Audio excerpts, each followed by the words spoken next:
broke the atmosphere like a needle through skin. The descent shook loose something in me I hadn't felt since the wastes on Elion 4. A tightness in the gut. Not nerves. Those burned out years ago. This was instinct. Recoil. Like a wolf sniffing. Smoke in the snow. The planet had no name, just a catalog ID. Designate XR377, surface code, Echo Scar. The survey log said it was clean. No radiation, no seismic activity, no life. But as we touched down, the soil steamed. Not with heat, with memory. I saw it through the port window. An endless gray plain, rippled and cracked like something had clawed out from the planet's crust. Trenches miles wide like scars stitched with ash. The kind of terrain that made you whisper, without knowing why. Spark sat beside me, chewing his lip like he always did when the readings didn't make sense. No fauna, no flora, no wind, he muttered, tapping the screen. Yet here we are, watching the dirt breathe. I didn't answer, didn't want to give the feeling voice. The ship exhaled steam as we exited the ramp. The air outside was thin, biting cold and sharp with iron. My boots crunched down into the fine dust, a metallic grit that clung too tightly, like magnetized ash. Protocol said to scan first. I didn't. I listened. Nothing. No hum of wildlife. No static. Just the faint thrum of our suits and the sound of Sparks breathing through his teeth. Ahead, the outpost stood untouched. Steel walls sunken into the crater's slope. Still intact. No decay. No corrosion. Not even dust on the windows. Looks like they left 5 minutes ago, Sparks said, voice too loud in the silence. Or never left at all. He chuckled, but it didn't reach his eyes. Don't say that ghost crap, we're here for a memory sweep, no bogeymen, just log retrieval, maybe some salvage. I nodded, mostly to silence him. We walked.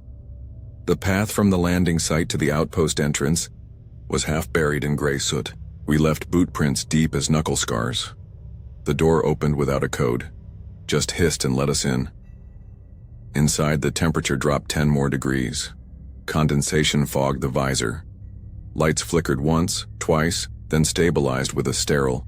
I took in the lobby, steel walls, sealed lockers, a dried-out plant in the corner.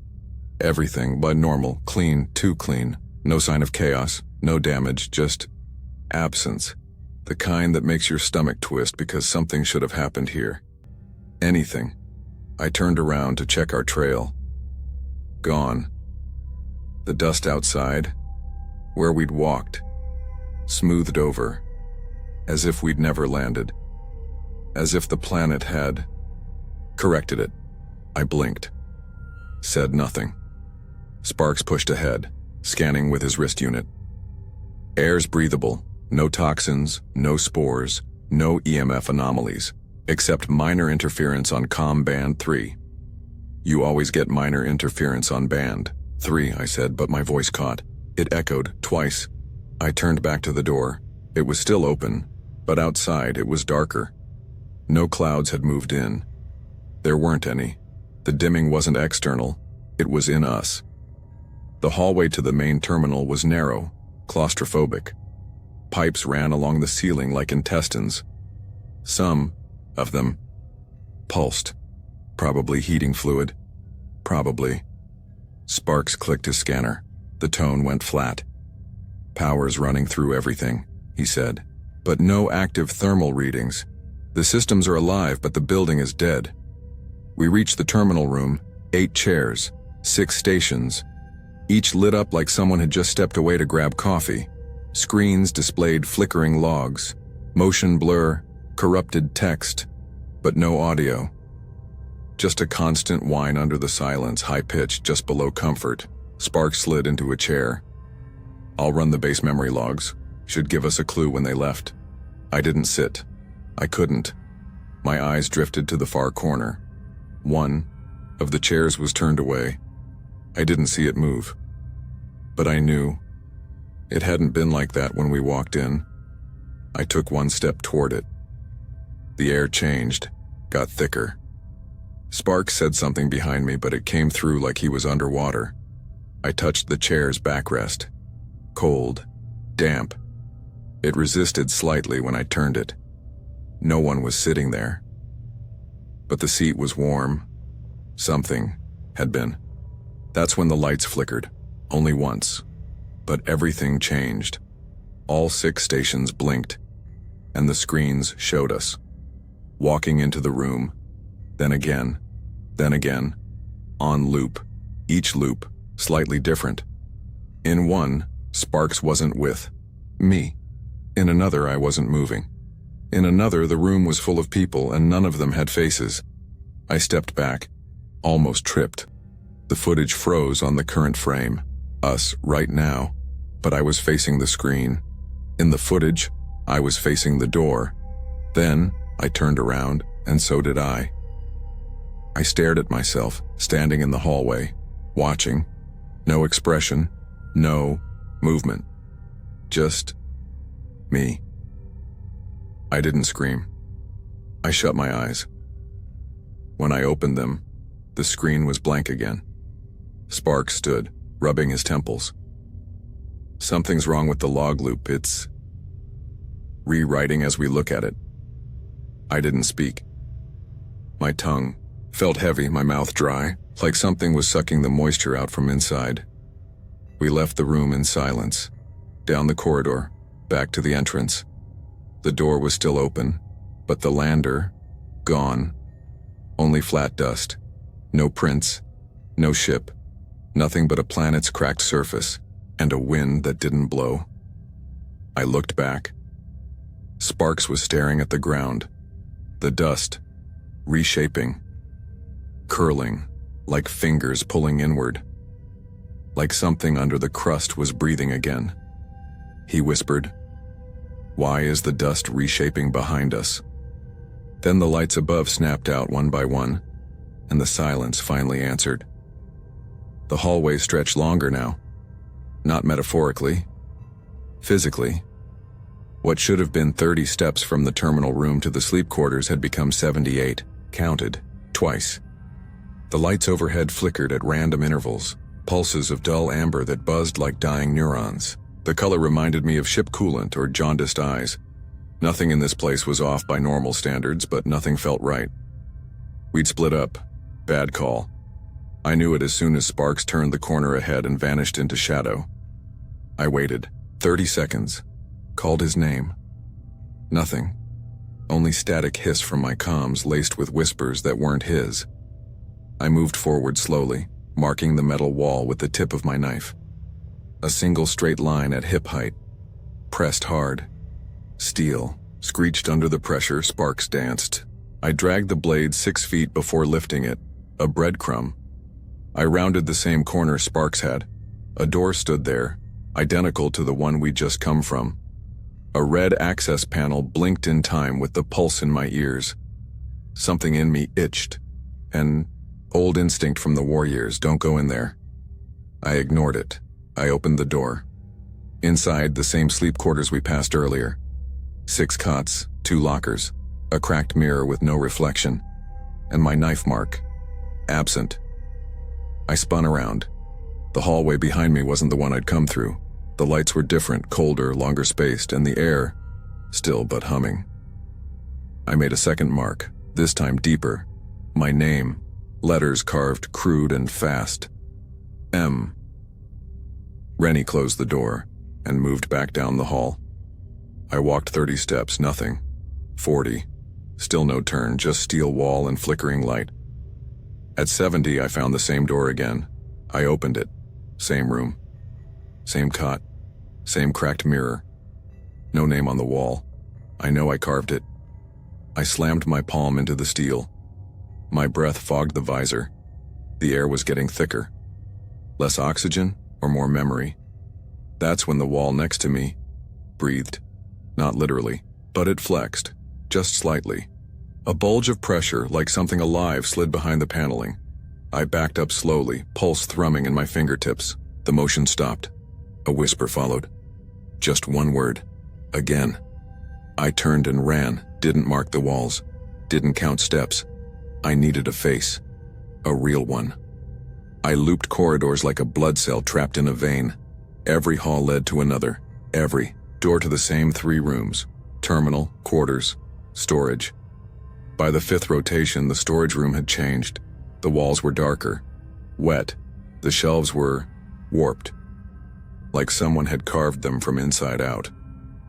And in the center of the room, Sparks, standing motionless, arms at his sides, helmet off, face gray, damp with sweat. His eyes were wide but empty. He held something in his hands. "Hey," I said, voice low. "You all right?" No answer. I stepped closer. Slow. Careful. His fingers were trembling around a photograph. He held it out to me. I took it. A crew photo. Pre-mission. Standard orientation shot. 12 figures. 12. I counted. Again, slowly, 1 row of 6 standing. 1 row kneeling. My face was there. So was Sparks. But half these people, I didn't know. A tall man with a scar I'd never seen. A woman with an oxygen tattoo, laughing with her eyes closed. Another with hollow cheeks and a handshake frozen, in motion. We'd only landed with 6. I looked up at Sparks. "When did you take this?" He blinked. Slowly. Like waking up from somewhere deep. "I found it," he said. "On my bunk." His voice was too calm. Off. Like someone trying to sound human. "Did you go back to the terminal?" I asked. He nodded. "I think I did, I think I didn't. What happened?" He shook his head. "Nothing happened. Everything happened. I walked through the same hallway 6 times. It ended in different rooms. In one of them, you were already there." I felt something loosen in my chest. A wrong kind of relief. "You said nothing in the comms." "I did," he said. "I didn't hear you." He looked down at the photo. His thumb traced one of the faces, someone I couldn't name. "They were with us once. Before." "Before what?" Sparks didn't answer. The lights flickered again, stuttering like a choking breath. When they stabilized, something had changed. In the room, the shelves, they were bleeding. Not fluid, not red, but memory. A static haze that distorted the edges. Like the objects on the shelf were phasing between states. Solid, forgotten, never there. I backed toward the door.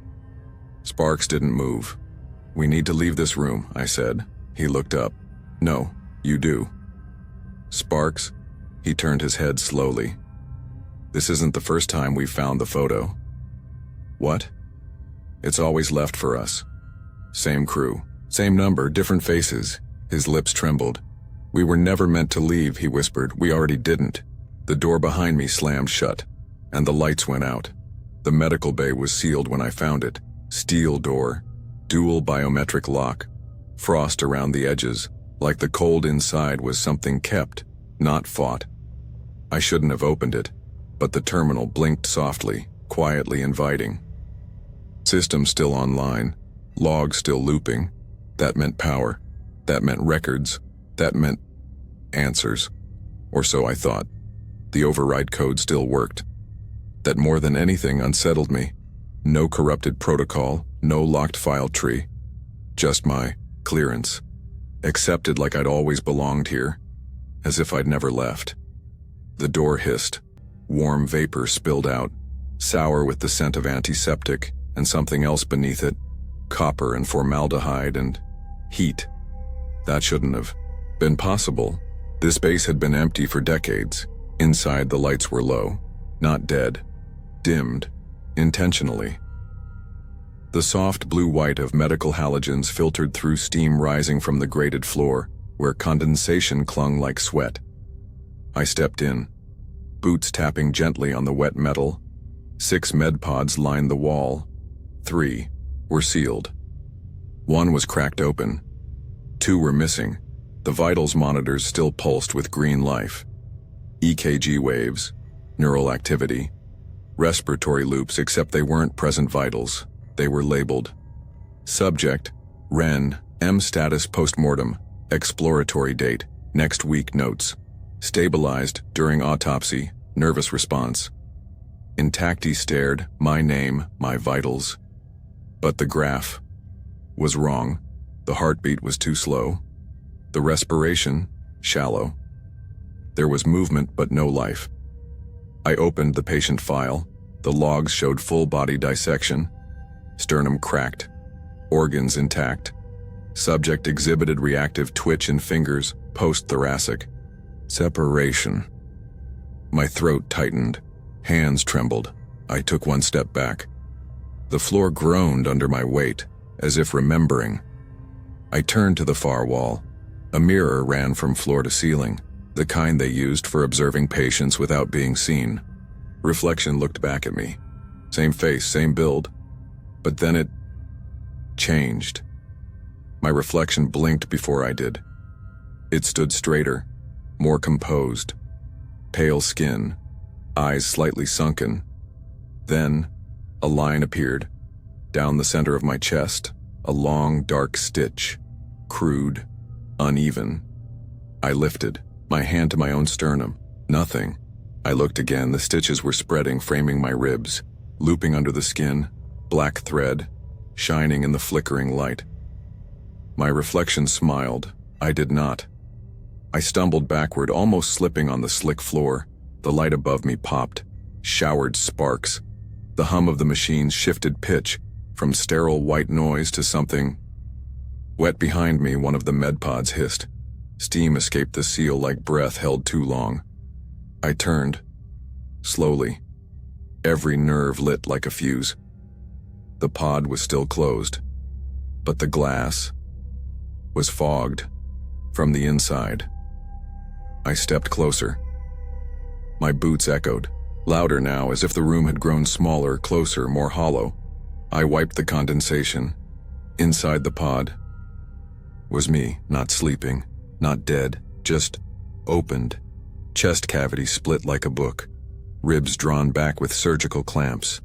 Heart visible, still. Brain exposed behind a thin cut in the scalp. But the eyes, open, looking up, not blinking, and the lips moved, whispering, something against the glass. I leaned in, closer. Fingers against the pod. It was cold. So cold it burned. I heard it, my voice. From inside. Soft. Raspy. Don't open it. I jerked back. The lights blinked off, then back on. Now the pod was sealed. No fog. No movement. Empty. Had it been a hallucination? A reaction to atmosphere? Pressure? Guilt? I turned toward the door. But the hallway outside wasn't the one I came from. It was longer, narrower.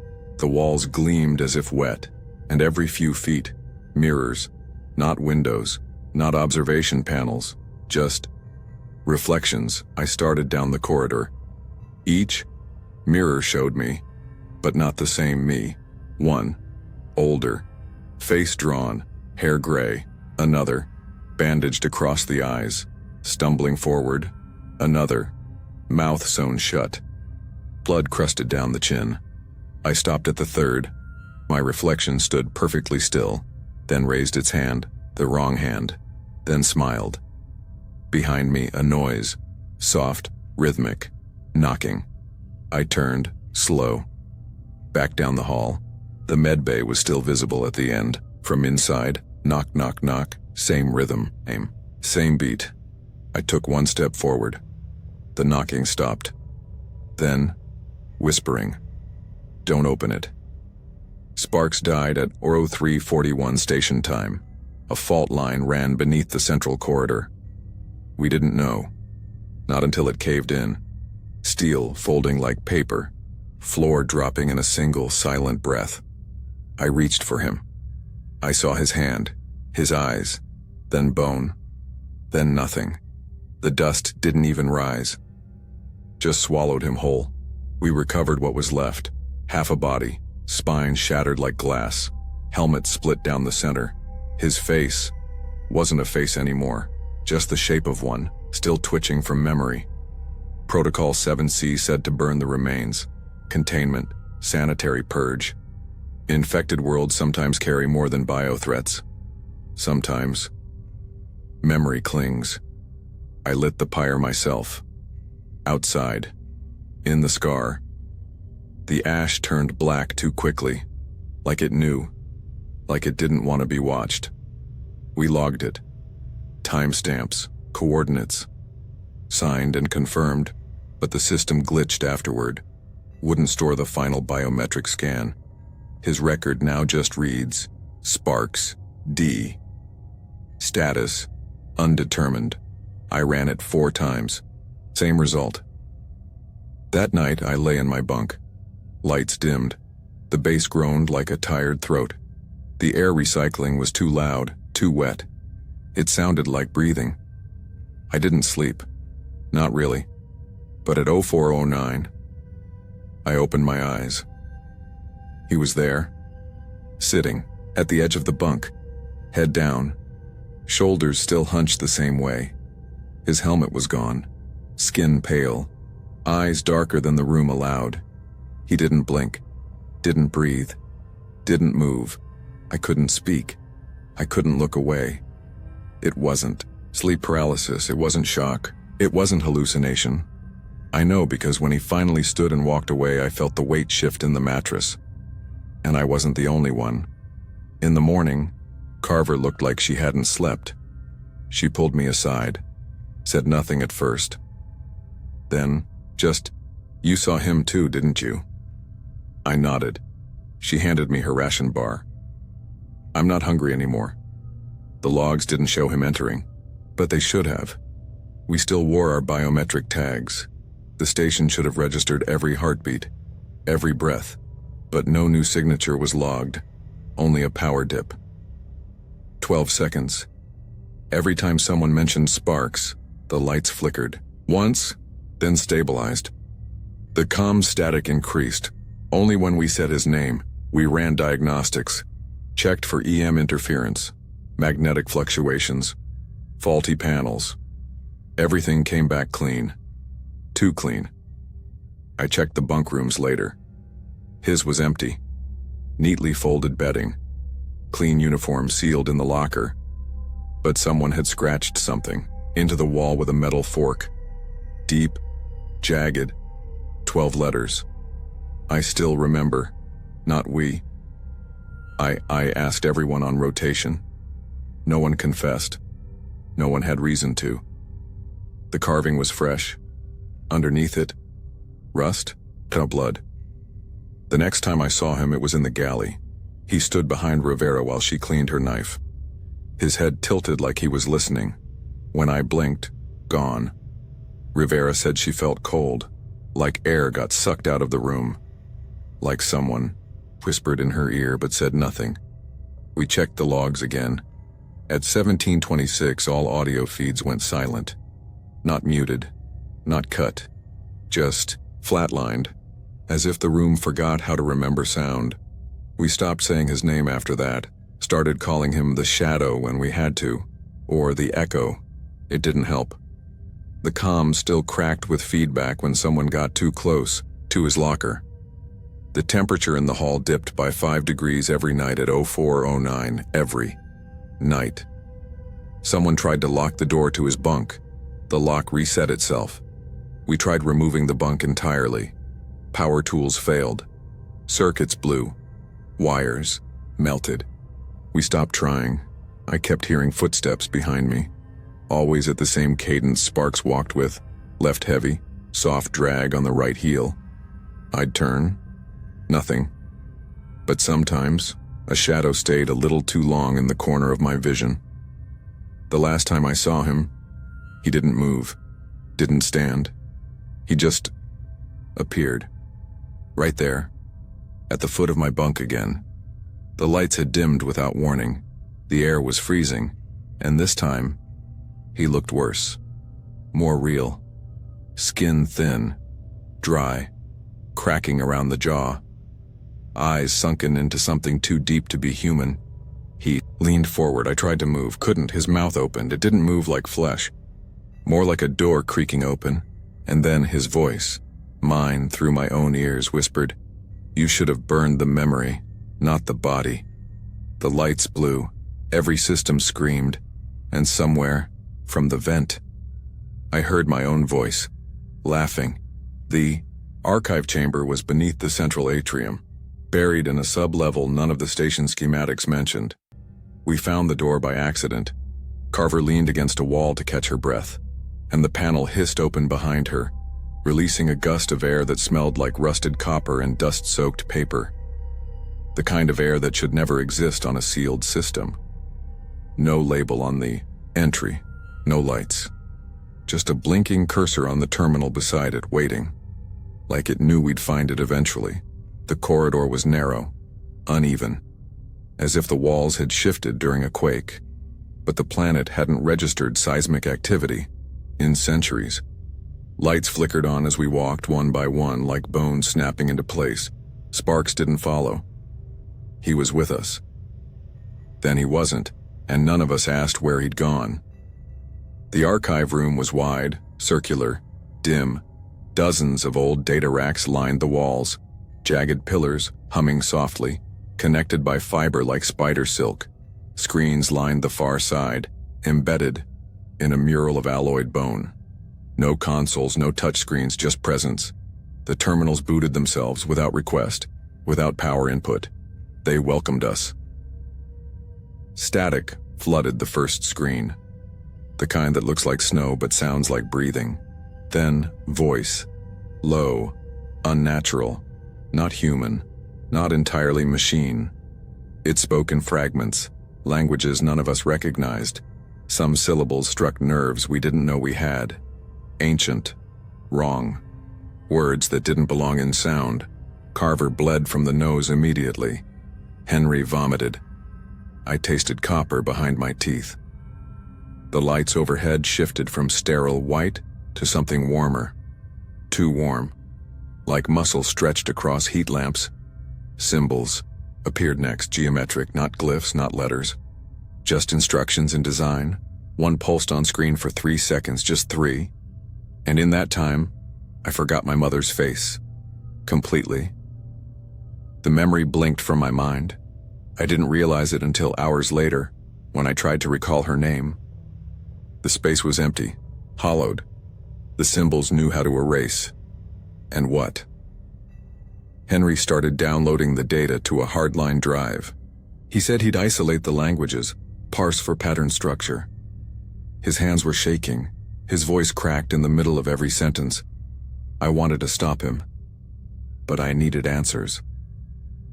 The logs were time-stamped, each entry marked with a galactic date string, only backward, not misprinted, reversed, as if the system was counting away from something. We tracked the logs back, each entry messier, more corrupted, then clearer again, like a loop. Henry tried printing one of the blueprint strings, just one. The printer whined, then screamed, not like a device failing. Not gears grinding like a child, a high, wet shriek. The lights above it blinked red. Every vent in the room exhaled mist. And when we opened the printer, it was full of blood, fresh, warm, and pulsing, like it still remembered movement. The blueprint? Still printed, soaked through. I held it with gloved hands. The page stuck to my fingers. Not paper, some form of biofilm. The design etched into it wasn't machinery. It was vascular, veins, capillaries, like the planet had lungs, and we'd just been handed its blueprint. Henry backed into the wall, mouth open, whispering something. Don't read it aloud, Carver said, her voice dead calm. Even in your head. He looked at her like she'd said it before, like he remembered something we didn't know yet. She approached the terminal. One log was still playing. Video, grainy, black and white, time-stamped today. Footage showed the archive room. This room, us, standing there, except there were more of us. One version of me, one of Carver, 3 of Henry, 2 of Sparks, one standing in the corner, unmoving, and one on the ceiling. We couldn't move. The footage froze. A final log appeared on screen. Date, today, time. Now text. They are starting to forget they didn't survive. The wind didn't pick up. It wasn't that kind of planet. Still air, thin atmosphere. Nothing stirred unless something wanted it to. And yet the dust shifted that morning, rolled away from the northern edge of the scar like something beneath. It had exhaled in its sleep. We followed it.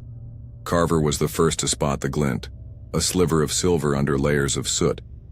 At first I thought it was debris, maybe a collapsed outpost relay. Then we dug. Not with tools. Just hands. The dirt was soft. Too soft. It peeled away like skin from old fruit. Underneath, a skeleton still in its suit. The same build. Same design. But aged. A model phased out before I was even born. Henry leaned over it, brushed away the badge. Plate. "That's your name," he said. I didn't answer. Because it was.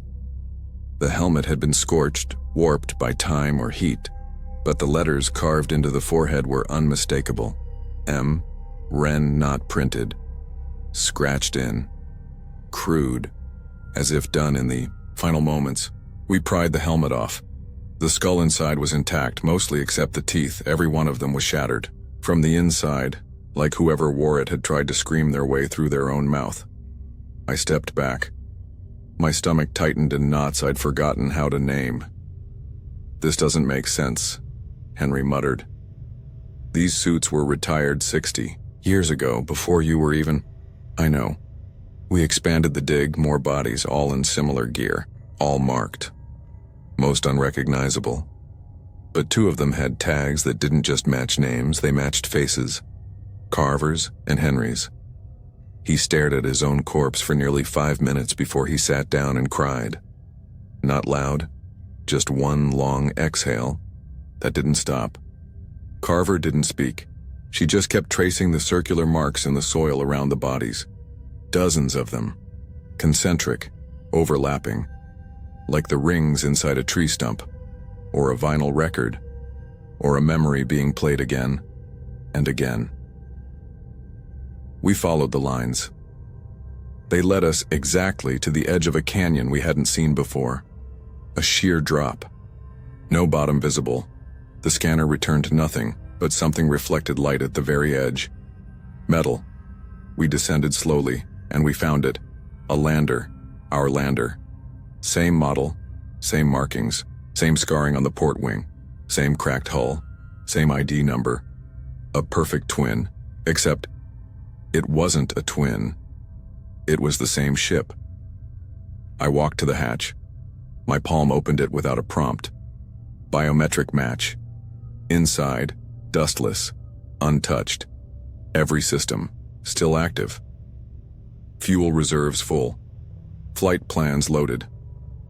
The nav logs matched ours, word for word, minute for minute. Down to my last recorded note in the mission record. Surface clear, beginning recon. But I hadn't written that yet. I checked. The logs. The next entry was already typed, dated 6 hours from now. Systems destabilizing. Carver gone. Henry unresponsive. Recommend total memory erasure if recovered. Do not return. Do not believe the time.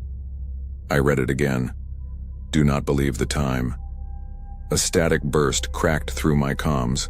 Something trying to speak, then cutting off. A voice I thought was mine.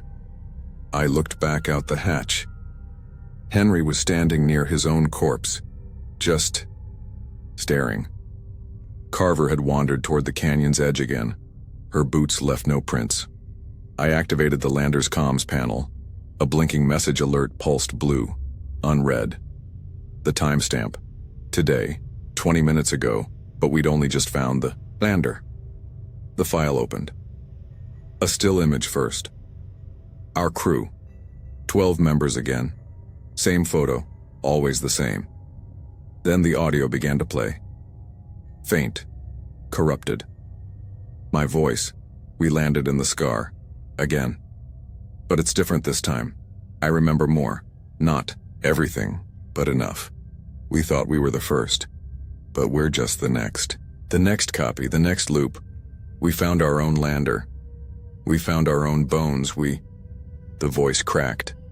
Warped. They think they're the first. We always do. Time stopped keeping time somewhere between the sixth sunrise and the fourth sparks. None of us noticed at first. Not directly. It started with small slips, mismatched entries in the system log, shadows in the wrong place, food packs going missing, then reappearing still sealed. Then came the deeper fractures. Faces became soft.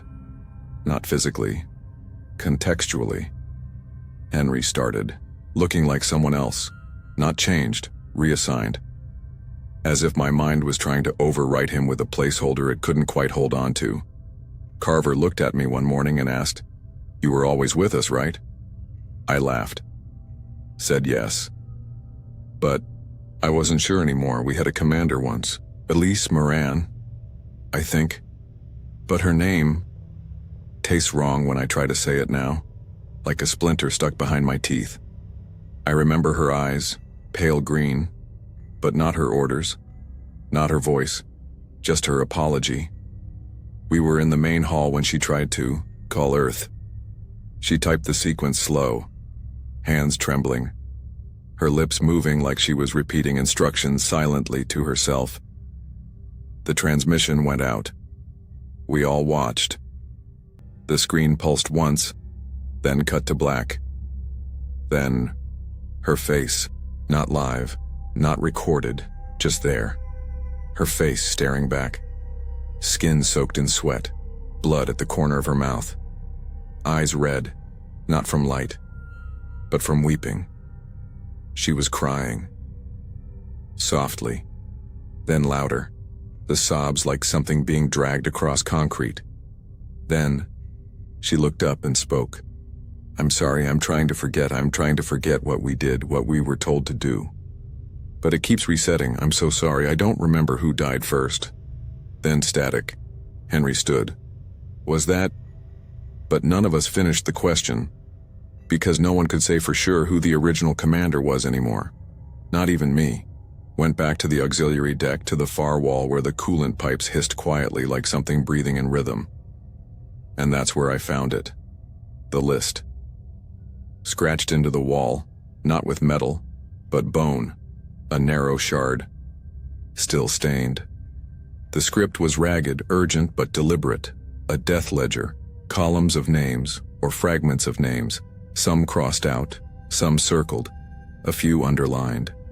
One simply said, "Me." Another said, "Me," again.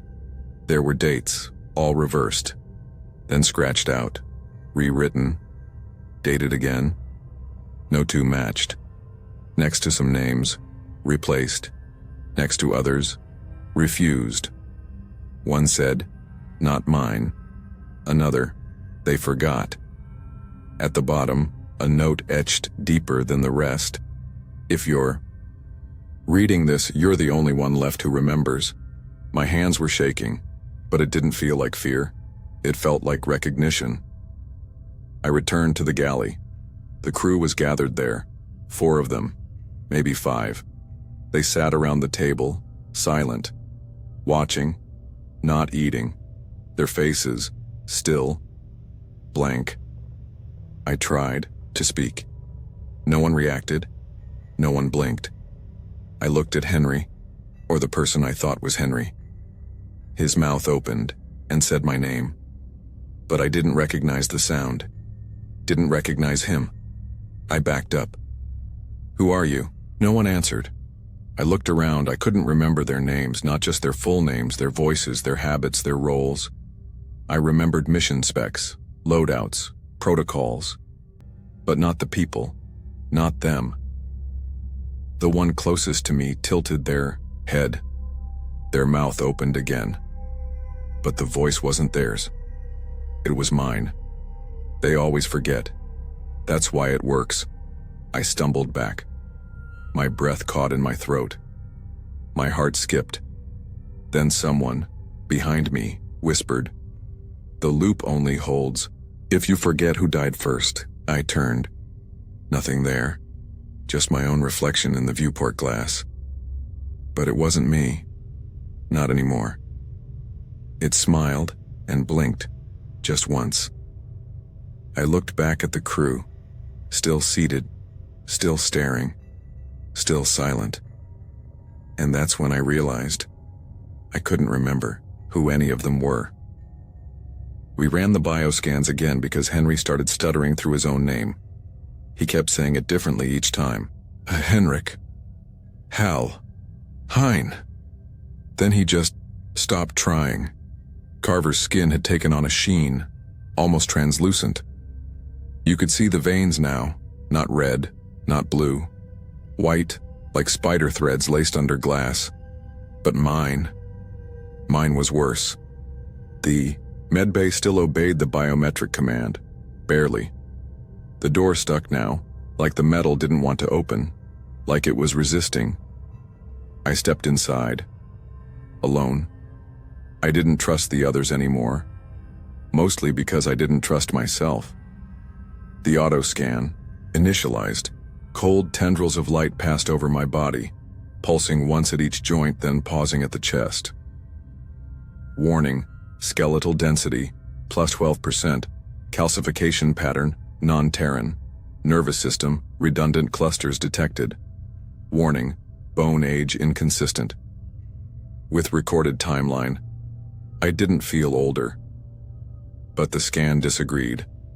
My bones had calcified into patterns that didn't match anything in the registry, something between insect and mineral. Not growth, design. Like my body was adapting to something I hadn't noticed yet. My fingertips had begun cracking, hairline fractures. At first I thought it was dehydration. The station was cold, we were rationing water, logical explanation. But last night I cut one open on a sharp edge of the mess table. No blood. Instead something glowed. Faint. Gold white. Like light had replaced marrow. The crack sealed within hours. I didn't tell the others. Except Gallo. He was the only one still speaking full sentences by that point. He pulled me aside near the comms array. I don't think we're just looping, he said, eyes twitching, as he stared at the static feed. I think we're being rewritten. What do you mean? He unlatched his helmet. We hadn't been outside in hours. The air wasn't safe. At least, it shouldn't have been. But he took a full breath, calm, deep, satisfied. This place doesn't feel hostile anymore, he said. Feels like home.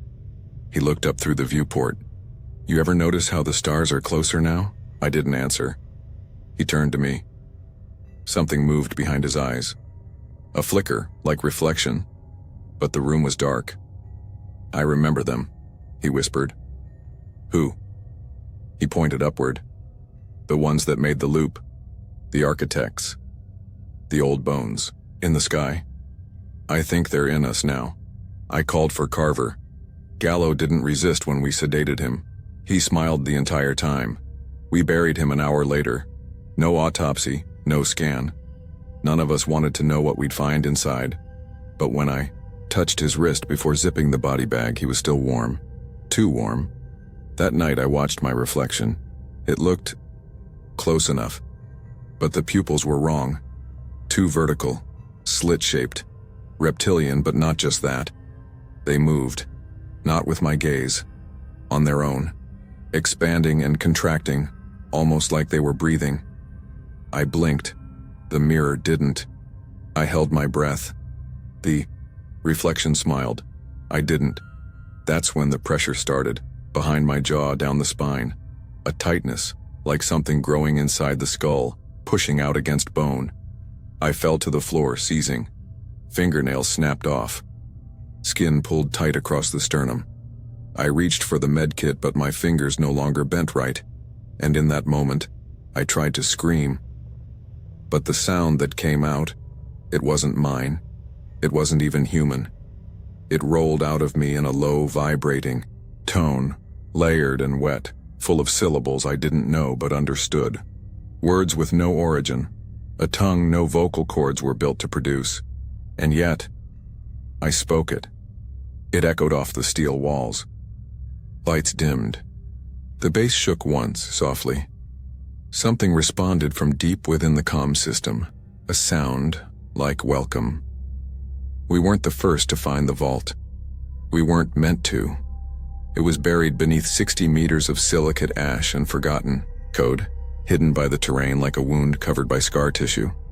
A shape we dismissed for days as tectonic wreckage, a formation we circled and circled until the ground stopped pretending. It opened at 0213 station time. We didn't trigger it. It reacted to us. The dust parted in a perfect spiral, silent, intentional. Like we'd entered a passcode we never knew. We carried. The descent was too smooth, the walls were too polished, not carved, not molded, just there, bone-colored metal. Pitted like something organic had tried to breathe through it. Carver stopped halfway down. "I've dreamed this," she said. She touched the wall. It pulsed, warm and wet. None of us spoke after that. The stairs never curved, yet we kept turning. The gravity tilted slightly with every step, like we were being rotated inside something smarter than us. At the bottom, the vault. No doors, no locks, just an opening that inhaled us into darkness. It felt wrong to call it a room. It was more like a throat. The walls pulsed faintly with electric veins humming at the same pitch as our comm static. At the center, the altar. Fused bone and alloy. Metal veins running through calcified spines, teeth embedded in processors. A breathing column in the shape of a rib cage. It was feeding, not visibly. No mouths, no mechanisms. But the light dimmed every time we exhaled. The scanner in my hand vibrated, violently, then shut off. I tapped my wrist pad. The log files opened by themselves. Footage played, not historical, not pre-recorded. Live. But from behind me.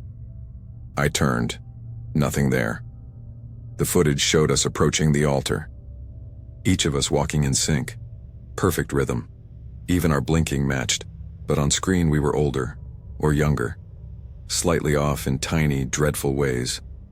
Carver's arm was missing. Henry had 6 fingers. My jaw was too long. The eyes. Wrong. Behind. Us, rows of us copies, and one of them whispered directly into the camera. We weren't sent to explore, we were sent to upload. Henry backed away from the altar. His boots squelched on something soft. He looked down. The floor wasn't metal anymore. It was skin. Pale, translucent, webbed with light. It shifted beneath us like lungs struggling to breathe. We saw movement, underfoot. Dozens, then hundreds. Figures. Curled in fetal positions. Pressed into the living floor like seeds in flesh. Some had suits. Some didn't. Some had faces. Some wore ours. My blood froze. One of them was me. Same scar above the brow. Same collar tear. Same chipped badge. Eyes closed. Mouth. Whispering. No sound. I dropped to my knees. Touched the floor. It pulsed under my palm. A new file opened on my HUD. Memory Transference Protocol Authorized Signatures. Wren, Miles Carver, L. Commander Elise Moran Gallo, D. Sparks, D. Henry, B. All signed. All dated 23 years ago.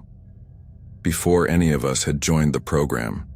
Before some of us were even born. Carver whispered, "We're the data carriers." What? She turned to me, but her pupils were spinning.